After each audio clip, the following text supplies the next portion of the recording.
Bonjour à toutes et à tous, et bienvenue dans ce 6ème épisode de Yu-Gi-Oh! Alien Encelé, et le 4ème épisode où on essaye de choper ce soldat de l'italienne structure M.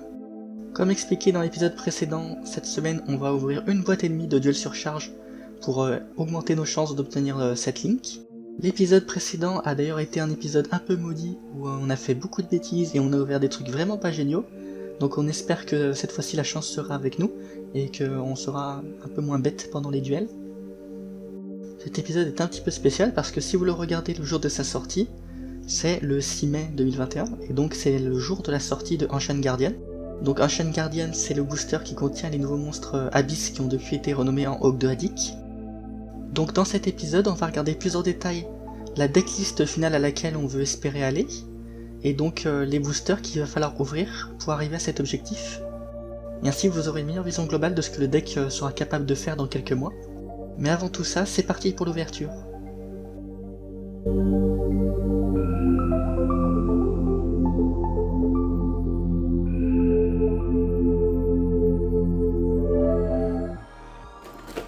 Une boîte, deux boîtes, on y croit, c'est parti. Avec une carte géante magicienne des ténèbres, très jolie.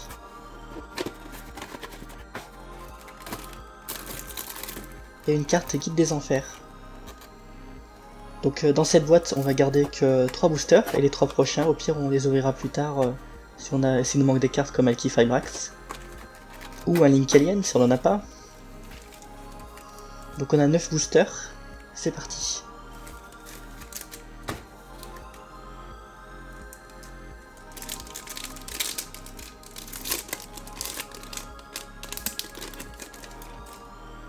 Et on commence avec un Mecha Auroradon, qui est une très bonne carte. Ne sera pas utile. Un Daigusto Emerald, donc ça c'est bien, c'est un XS4 générique. Je le jouera peut-être. Sélection corrompue. Carte du destin. Et... oh, alors d'Omega, très très cool cette carte. Elle peut potentiellement nous aider à recycler nos cartes combinaison cellule A, donc c'est cool.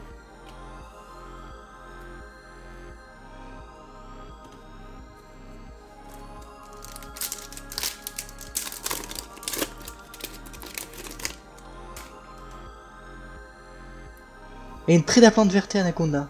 Très très bien. Une deuxième. Toujours pas d'Alki Fibrax. C'est quand même assez dingue. On a 2 Anacondas avant même d'avoir le Link Alien. Une Terraformation. Si on joue des cartes terrain, ça pourrait être utile. Une liste en feu. Transcendance synchro. Et un Strix Sage. Terraformation, c'est bien. Troisième booster.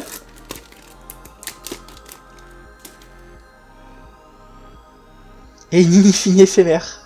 Incroyable. On a 2 Inifini éphémères et 2 Anacondas avant d'avoir le monde de Link Alien.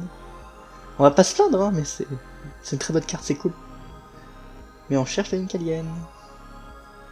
Daigusto Emerald, un deuxième. Ok, cool. Un Starfire et un deuxième Lord Omega. D'accord, ok, pourquoi pas. On verra ce qu'on en fait.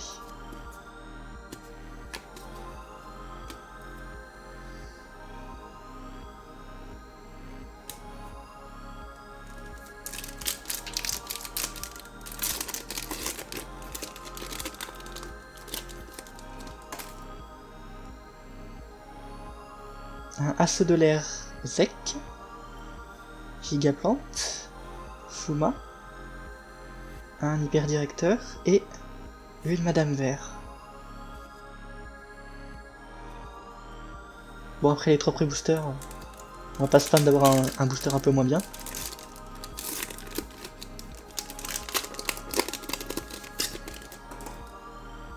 Et un Cyberdragon Infini. Très très bonne carte aussi. On pourra pas la jouer, mais c'est cool d'en avoir un. Roi des Abysses Gilgamesh. Cauchemar du Crâne Serviteur. Une autre Compulse. Et une causalité cubique.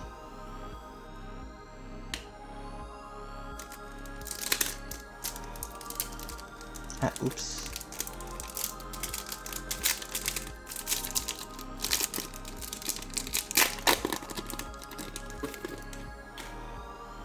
Dragon Rose croisé, une très belle carte aussi.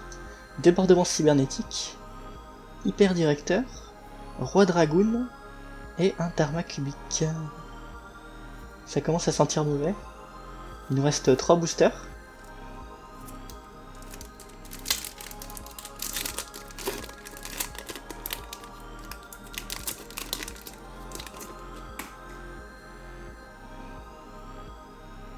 Une carte Traptrix, une liste en feu, un deuxième admirage, ok, encore une Madame Vert et un ultime guerrier d'une autre planète.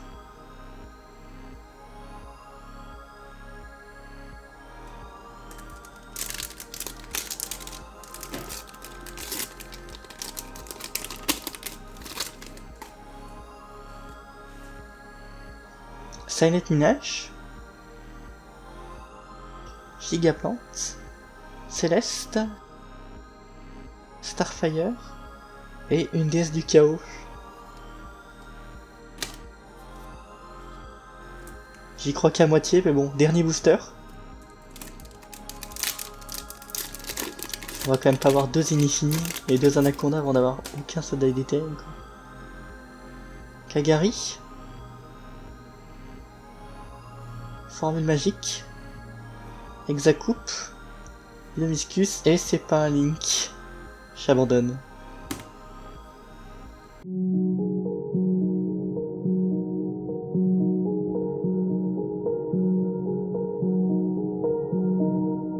Pour les changements du deck, cette semaine ça va aller aussi très vite. On va juste rajouter une éphémère qui est très forte en trap premier ou en jouant en second. Et à la place on va enlever un Nadara, simplement parce que je pense que les Tennis niveau 4 sont bien meilleurs. J'avais hésité à rajouter ces 3 cartes. D'Augusto Emerald finalement on va pas le mettre parce qu'on a des XS 4 génériques qui sont un peu meilleurs je pense. Puis on n'a pas vraiment de cartes vraiment bonnes à recycler. Lord Omega c'est trop compliqué de faire une synchro 8 à l'heure actuelle. Et je pense que l'Ubicatrice est meilleure. Et Compulse, c'est une bonne carte, mais c'est un piège et c'est un petit peu lent.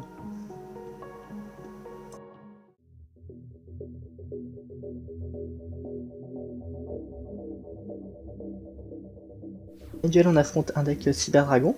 On va invoquer un roi d'état sauvage qui va se faire bloquer par H, on pose 2 cartes face cachée.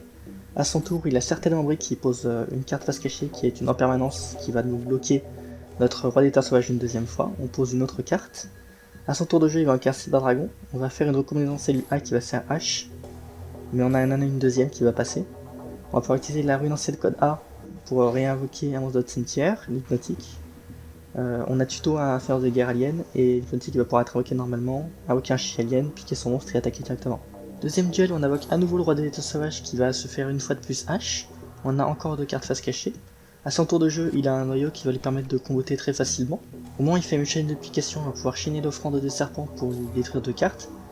À notre tour de jeu, on va pouvoir attaquer directement et bloquer son monstre de son cimetière avec la plupart à tombe. Mais il va quand même pouvoir ensuite invoquer à son tour un Nova qui va invoquer un Cyber Dragon infini. Donc à notre tour de jeu, on va piocher une offrande de serpent. On va simplement la poser, on va attendre d'invoquer ensuite une amulette au tour suivant, qui va nous bloquer avec une en permanence. On arrive quand même à invoquer le chien alien, on utilise nos 2 monstres pour une équilnée. Quand il va nous l'annuler avec Infinité, on va pouvoir détruire cette carte face cachée, mais il a une Monster Rebound donc on a perdu. Pour commencer le 3ème duel, on va invoquer une 3ème fois le roi d'état sauvage qui va encore une fois se faire H.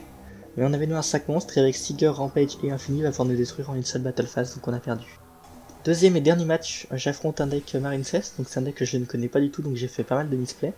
Il va finir avec un board qui contient Crabolic, Bamil Shark et une Link 3 qui est pas affectée par l'effet de carte. Je tente de faire quelques cartes de bête le crapaud mais il n'active rien.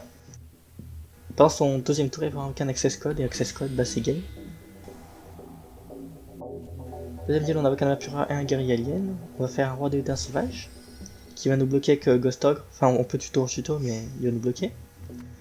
On tuto une hydre pour faire potentiellement une reptilienne. Sauf qu'il va commencer son tour avec une Cyclone Ghostly qui va nous bannir notre seul piège, invoquer un monstre à 4004 qui peut pas être affecté. Donc je me dis que je vais faire un dragon de la tornade pour détruire sa magie de terrain, c'est ça qui fait en sorte que son monstre n'est pas affecté. Sauf que pendant son tour il va pouvoir la récupérer quasiment instantanément dans sa main.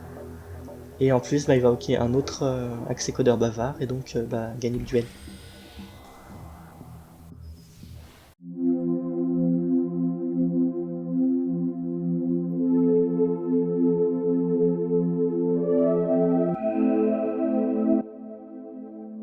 Donc voici l'objectif de la série dans les prochains mois. Donc c'est le deck qu'on va vouloir faire.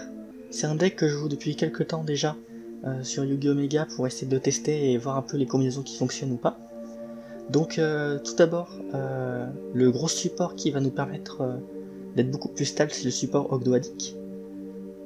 Donc toutes ces cartes, on va pouvoir les récupérer assez facilement dans la boîte Ancient Guardians. Donc Ancient Guardians qui sort le jour de la sortie de cette vidéo, donc on les ouvrira au prochain épisode. Ensuite, il va nous manquer quelques cartes qu'on va pouvoir récupérer dans la méga boîte 2019, notamment le danger de Tsushinoko, qui est aussi un très bon extender reptile. Dans la boîte des Ancient Guardians, on va aussi pouvoir récupérer un serpent lumineux. Les fuites de serpent, on les a déjà, mais elles seront aussi dans la boîte. Potentiellement même en collector rare, ça pourrait être sympa. Bon, on n'en aura pas 3 je pense, mais on sait jamais. Ensuite, l'autre élément important de cette decklist, ça va être les nouveaux aliens, donc Alien Buster et Cosmic Pincer Zero, qu'on va pouvoir comboter avec le virus polluant planétaire pour faire une sorte de True King of All Calamities, bloquer tous les effets de monstres adverses. Donc ça va être le but de notre fin de board du premier tour. Et donc pour supporter ça, on a un combo qui est très très fort. Et pour ça, on va utiliser un support donc hiératique, donc avec le dragon hiératique des 7, soit hiératique de la convocation. Donc ces cartes-là, elles sont sorties récemment dans Ghost from the Past, sinon elles étaient dans des très vieux boosters et ça aurait été assez infernal à récupérer, donc heureusement qu'elles sont ressorties. Donc à quoi sert ce combo? En fait, on invoque un hiératique, on envoie ensuite ce monstre Ogdoadic au cimetière, il va nous permettre de sacrifier le dragon hiératique pour se invoquer spécialement du cimetière. Et quand le dragon hiératique va être sacrifié, il va pouvoir invoquer la sorcelleuse de Noyau de Dragon, spécialement depuis le deck. Fun fact, elle est dans la façon la plus simple de l'obtenir, ça va être dans le booster Evasion d'urgence, et c'était le même booster où il y avait la recommandation cellule A, donc au pire on aurait pu, si j'avais pas fait un deck de démarrage, on aurait pu avoir la recommandation cellule A à ce moment-là. Et donc avec ces deux monstres, donc la sorcelleuse plus Ogdoadic, on va pouvoir invoquer Bijibalkin. Bijibalkin qui va être un peu difficile à trouver vu que je crois qu'il était dans une collection Gold si je dis pas de bêtises. Donc Bijibalkin, il va permettre d'invoquer 5 jetons de chaque côté du terrain.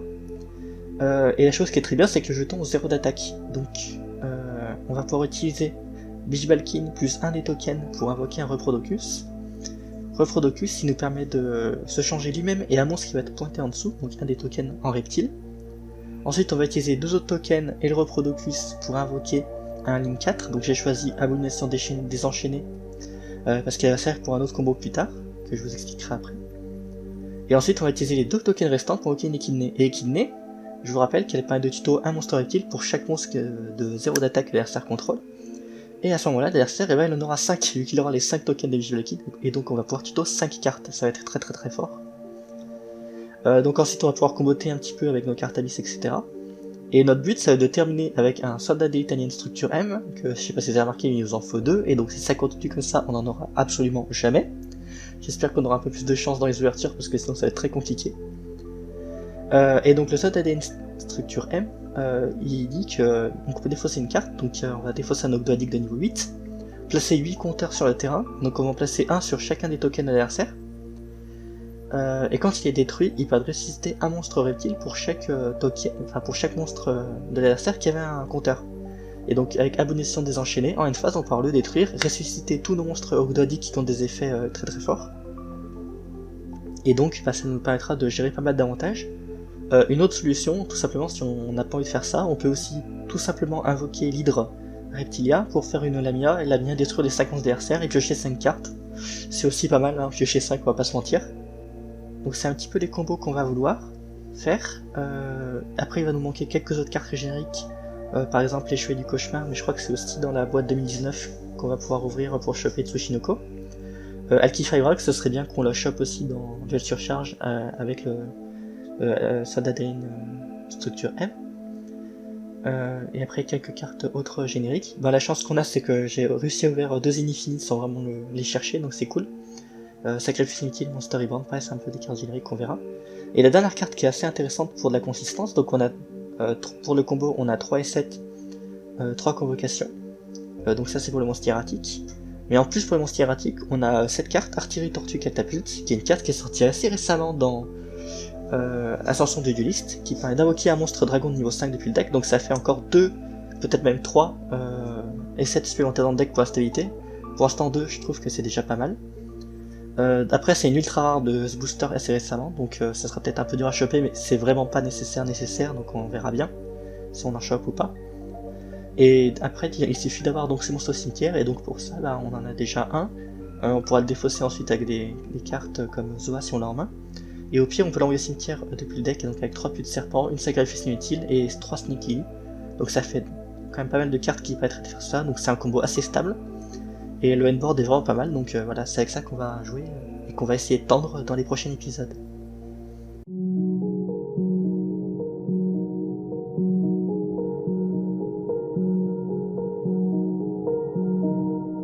Voilà, j'espère que ces quelques minutes d'explication vous permettent d'y voir plus clair, et surtout que ça vous donne envie de voir la suite et de voir l'évolution du deck au fur et à mesure des semaines.